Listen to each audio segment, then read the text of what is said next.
Two title fights in November. We got the real main event in October. Just an unbelievable night for the UFC fan base around the world. Listen, Baldy, Pink Man, Dana White, he got on IG Live last night.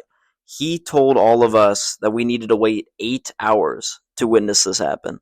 We waited, we all stood by that Instagram for about 3 hours waiting for this guy to announce these fights. Finally, this guy goes live from an airplane. By the way, this guy's he's not even in the office. He's not sitting there like, oh, we got some badass fights. No, bro, he's sitting in an airplane.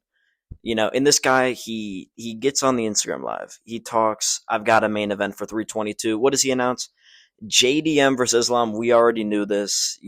Shameful that he had to announce it like that because we already knew that fight was happening in November, but still cool to be announced at least. Like I think that's like the bare minimum, but we did not know when Zhang Li and Valentina Shevchenko were fighting. We knew it was going to happen, but we didn't know when. So honestly, a pretty good co-main event. All in all, like the card's cool. I'll talk about the other fight, the real people's main event of the November card. But yeah, dude. We knew JDM versus Islam was happening. Islam vacated 55 because they're not doing the double champ bullshit anymore. But yeah, I don't know, man. Like I don't hate JDM in that matchup. Like I think Islam probably wins just based on the grappling alone. I think Bilal did not implement the grappling early enough to seriously wear down JDM, and I think you kind of saw the result of that. But it'll be an interesting matchup. I think it's going to be a lot closer than some people are kind of marketing as. I don't think it's just to walk through JDM then go fight Ilya. I think JDM's going to give a legitimate test to Islam Makhachev, who hasn't lost, in my opinion, since the Volk fight, but really since the Adriano Martins fight way back in the day. And then you get the co-main event of another champ versus champ fight where, like, Shevchenko's old, dude. Like, both of them are old, but, like, Shevchenko's noticeably out of her prime.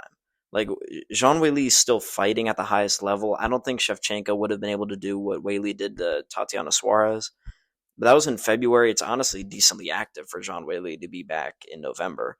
That girl does not fight. But I don't know, man. Size wise, they're not that different. As far as I'm aware, Shevchenko was a strawweight at one point. Maybe I'm wrong. Maybe she was a bantamweight. I might be flipping that. But Jean Willie absolutely has the frame to go up to 125 and be successful there. I do believe, though, that because she has the frame, she can win. Skill for skill, Zhang Weili is better than Valentina Shevchenko, and the way she's going to win is by grappling. I don't think people talk about Zhang Weili's offensive grappling enough, but I think she can make it happen here, dude. And by the way, that whole Instagram live, Dana White's entire comment section is just like it's the same shit every time. I don't even know why he does it on IG Live. Every single chat in there is either like a UFC fighter saying like, "Oh my god, Dana, I love you so much," or every other comment is just please oil up, like we need you to oil up. I don't know why he does it. He doesn't even read them off anymore. It's so frustrating for him. But yeah, dude, it was a great announcement. But there's a real people's main event in November. CP.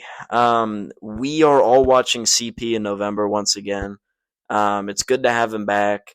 He's on his Chris Hansen shit. He's fucking Leon Edwards wants to be Chris Hansen taking out the fucking CP, but he's not going to do it, dude. Listen, Leon Edwards, he was sleepy last July. Apparently he was sleepy again on normal time in March when Sean Brady beat the shit out of him for 4 rounds. But yeah, dude, listen, he cannot win. There's no way that Leon Edwards wins this fight. Skill for skill, I would argue he might not even be as technical as Carlos Prates. Carlos Prates is one of the most technical strikers and hardest hitters at 170. Bro, like, I don't see a world where Carlos doesn't legitimately touch that chin. And we know how chinny Leon is. To get rocked by Nate Diaz in the big 2021, no chance you're not getting slept by CP. So we're all going to be tuned in for that. That's a great feature fight. You got Leon Edwards of the program. Like, bro, I'm going to win this fight, bro.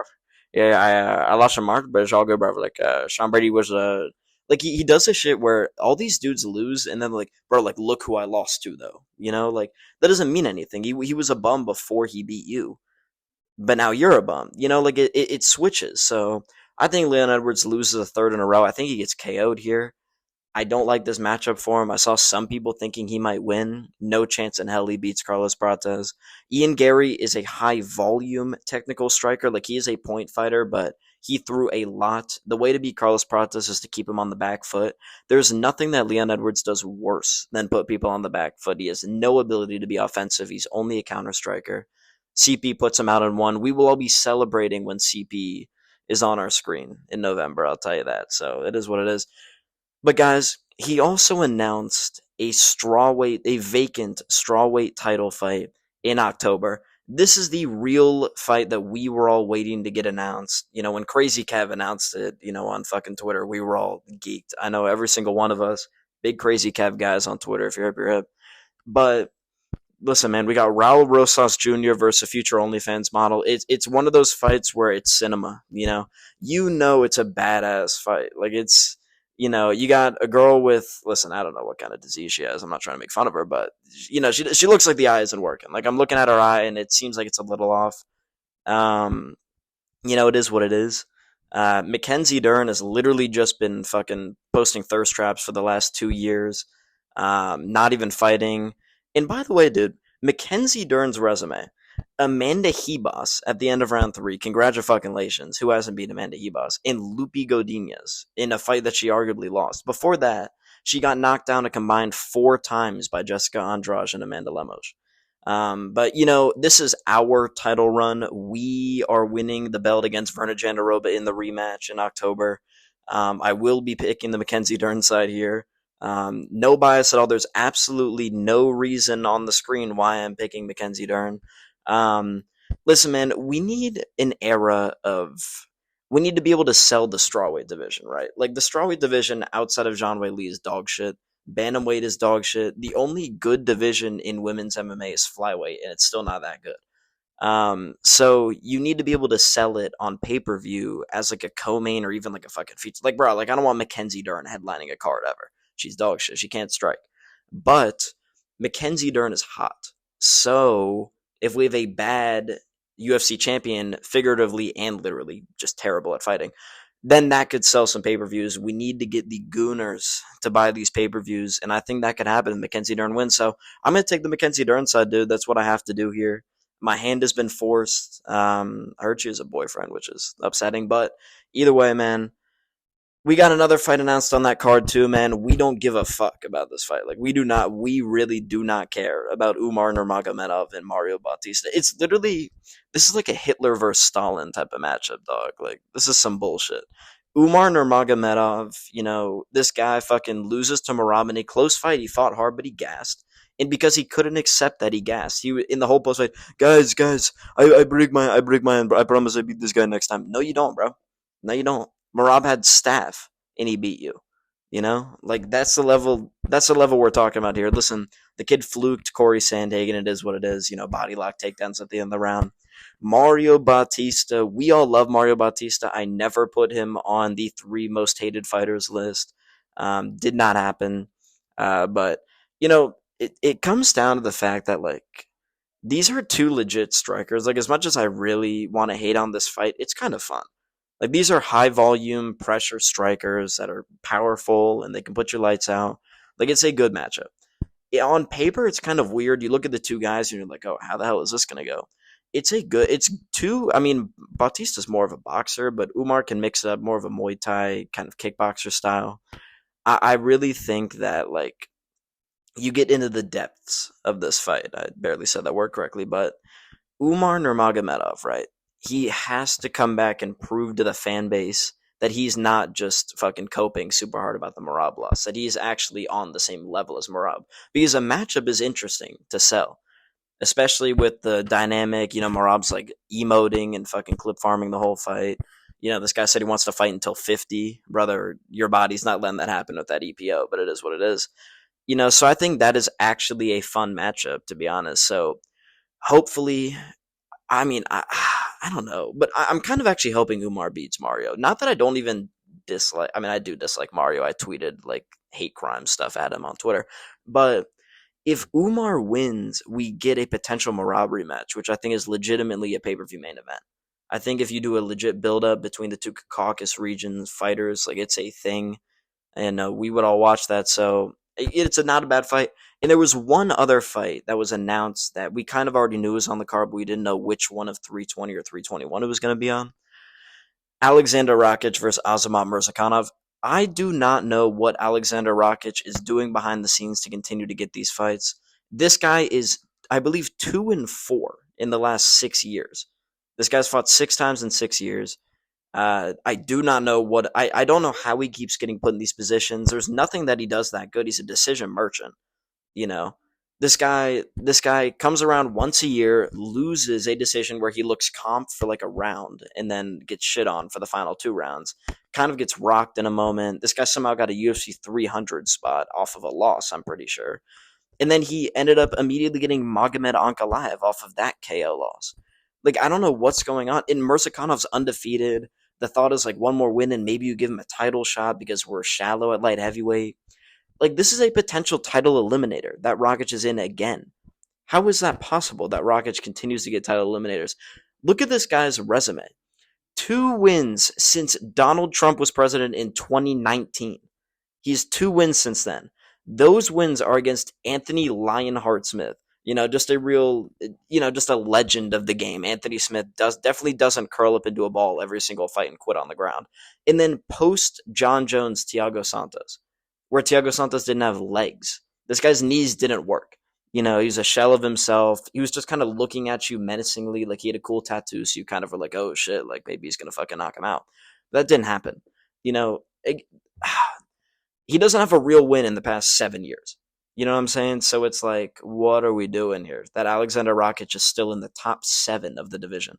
Um, yeah, man, it's kind of a weird situation where the division's so shallow where you kind of get these fights where you feel like Rocket. It's almost like what welterweight was like for a bit, where Colby kept getting title shots. Although it wasn't shallow, because they just fucking loved Colby, so they kept giving him title shots. But it is what it is there. But yeah, man, Rocket upsets me. I do like him. His fighting style's fucking boring as shit. But at least he is one of those guys where maybe he's gonna turn back the clock. And he's in his prime though. You never know. People forget, man. People forget, man. Look at what Rocket did to Jimmy Manuwa. Bro, no one, that shit was 10 years ago, bro. Like, we don't care about Jimmy Manuwa in 2025 as a legit win. So yeah, man, you have Rakic, Mirzakhanov, you have Nurmagomedov Batista, which is a fun fight. You have the people's main event at 321. No one gives a shit about Tom Aspinall and Cyril Gahn. We all care about Mackenzie Dern versus Verna Jandaroba, the rematch. We are going to outmog Verna Jandaroba. We have more OnlyFans potential than Verna Jandaroba, so we are going to win that fight. And yes, she did get a title shot off of a win 10 months prior, which was against Amanda Hebus, who I don't even know if she's ranked in the division currently, but shout out to her, I guess. We also have Leon Edwards and Carlos Prates on 322. Leon versus CP. Headshot dead. Mercedes G Libra. Mercedes G Libra. Yeah. What do you drive, CP? Bro, yeah. Bro, I watch CP all the time, bro. But yeah, dude, like, then you get JDM Islam, Zhang versus Shevchenko, and it'll be a fun couple of months, man. You got September, you got the Noche card, which is dog shit. I'm gonna make a video on that because holy shit, the Noche card is bad. You have like that card, which is Gene Silva, Diego Lopez, and the only other interesting fight fell off the card, which is Rob Font and Raul Rosas. So I don't know what they're doing there. This big thank you to Mexico, which by the way is in San Antonio, Texas. It's not even in Mexico City this time. And you've only got the main event, which is 2 Brazilians, by the way, because Yair Rodriguez refuses to fight anybody but fucking Volkanovski, and it's never gonna happen. You know, it's one of those things where you got pussies, you got cowards like Yair Rodriguez that refuse to fight if it doesn't suit them in a matchup. Um, and then you have the Perth card, which is actually shaping up pretty well. Vancouver card is in October, I believe. You then get 320 and 321 in October. You get 322 in November. It's a good month. Oh, yeah, you have the Rio card on October 11th, so that'll be fire too. But yeah, man, those are actually good fights. I'm hoping that they round out these cards with some fun prelims. I saw that Hernandez versus, I believe Diego Ferreira is on for, I believe, the Noche card, which is at least a little bit of a decent addition. So we'll have to see if that doesn't happen, or if it does happen, fucking Hernandez doesn't show up to half of the fights, or what version of him is showing up. But it is what it is, man. You know, the Money Manziel MMA production, as always. I think you people know how it goes. Late upload, but we move. We keep on moving. I'll see you boys in the next one. Like, comment, and subscribe. You know the deal, man. The TikTok's Money Manziel MMA. It always will be. Let me know if, what we think about these fight announcements, dude, because some pretty good fights. We knew a lot of them already, but was it worth the IG live? Let me know down below. I'll see you boys in the next one. Peace out.